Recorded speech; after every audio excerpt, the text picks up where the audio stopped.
Assalamualaikum warahmatullahi wabarakatuh. Sebelumnya izin memperkenalkan diri, nama saya Rizky Ibadur Rahman dengan NPM 215705111. Di sini saya ingin mempresentasikan kuis 3 yang berjudul Struktur Komputer dan Arsitektur von Neumann dan perbedaannya dengan arsitektur Harvard.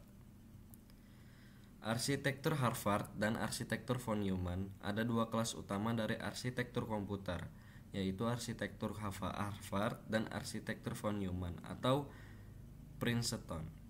Banyak desain khusus mikrocontroller dan DSP atau Digital Signal Processor menggunakan arsitektur Harvard. Arsitektur von Neumann. Arsitektur von Neumann adalah arsitektur komputer yang diciptakan oleh John von Neumann di tahun 1903 sampai 1957 yang memiliki address dan data bus tunggal untuk memberikan alamat program atau instruksi dan data serta menempatkan program ROM (Read Only Memory) dan data RAM atau Random Access Memory dalam peta memori yang sama.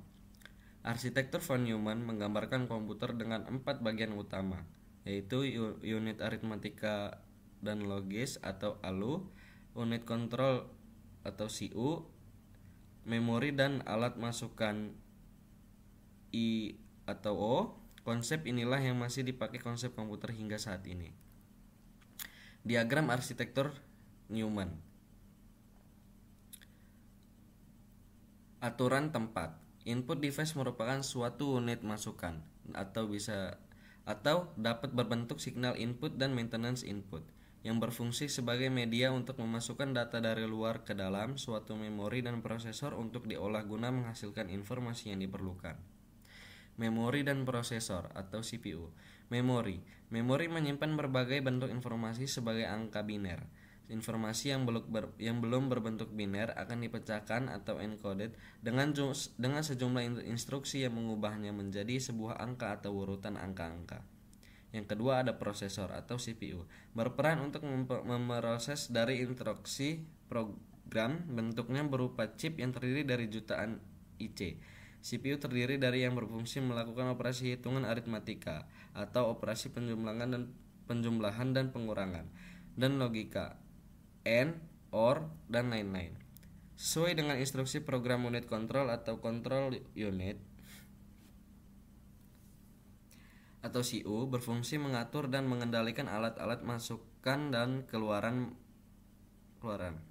mengambil instruksi-instruksi dan data dari memori utama, mengirim instruksi ALU ILA, ada perhitungan aritmatika atau perbandingan logika, serta mengawasi kerja dari ALU, menyimpan hasil proses ke memori utama.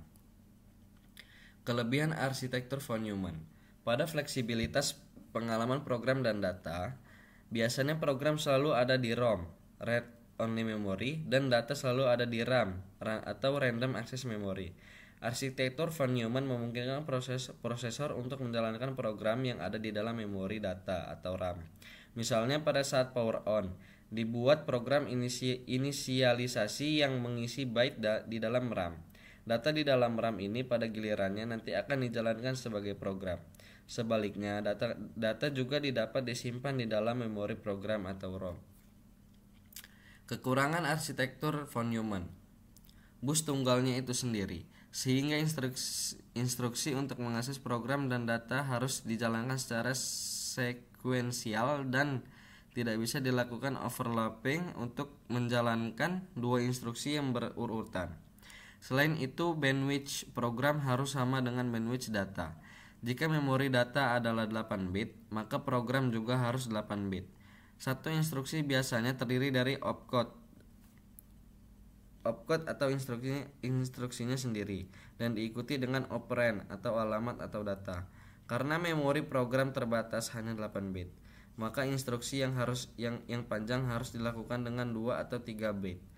Misalnya byte pertama adalah opcode dan byte berikutnya adalah operand. Secara umum prosesor von Neumann membutuhkan sejumlah clock CPI atau clock per instruction yang relatif lebih banyak, sehingga hasil eksekusi instruksi dapat menjadi relatif lebih lama. Arsitektur Harvard. Arsitektur Harvard adalah arsitektur komputer yang merupakan kebalikan dari arsitektur komputer model von Neumann. Memiliki dua memori yang terpisah, satu untuk program ROM dan satu untuk data. Diagram arsitektur Harvard. Cara kerja. Memori untuk program dan data terpisah secara fisik pada jalur transmisinya.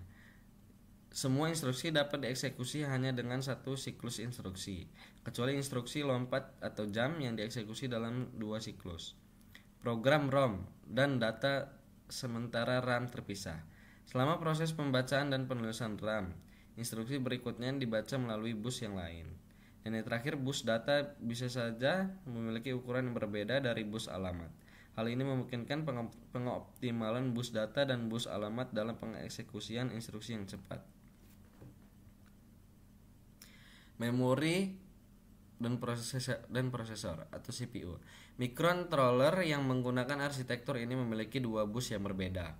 Satu bus 8 bit dan menghubungkan CPU ke RAM yang lain terdiri dari beberapa jalur, 12, 14, atau 16, dan menghubungkan CPU ke ROM.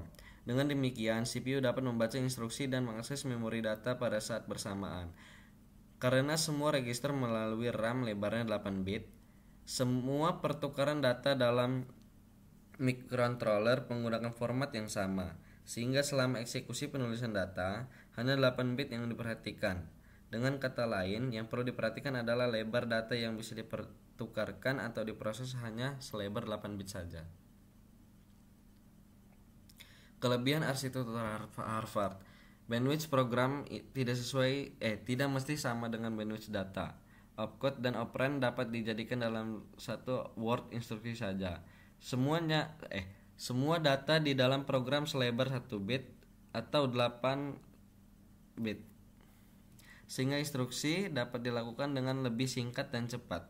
Karena bus data yang digunakan dalam pembaca program memiliki jalur 12, 14, atau 16. Memori program dan data yang terpisah, maka coupling total memori program dan data dapat menjadi lebih banyak serta membuat mesin dapat mentransfer instruksi dan data secara simultan yang dapat mempertinggi performa. Karena dua perbedaan aliran data dan alamat, maka tidak diperlukan multiplexing alamat dan bus data. Kekurangan arsitektur Harvard tidak memungkinkan untuk menempatkan data pada ROM dan mengakses data yang ada di ROM. Perbedaan arsitektur von Neumann dengan arsitektur Harvard.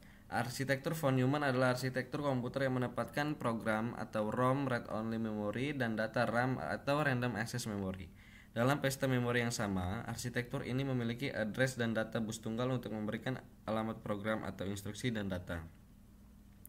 Contoh dari microcontroller yang memakai arsitektur von Neumann adalah keluarga 68HC05 dan 68HC111 dari Motorola. Sebaliknya, arsitektur Harvard memiliki dua memori yang terpisah, satu program atau ROM dan satu data atau RAM. Intel 80C51, keluarga microchip PIC16XX, Philips P87CLXX, dan Atmel AT89LSXX adalah contoh dari mikroprosesor yang mengadopsi arsitektur Harvard.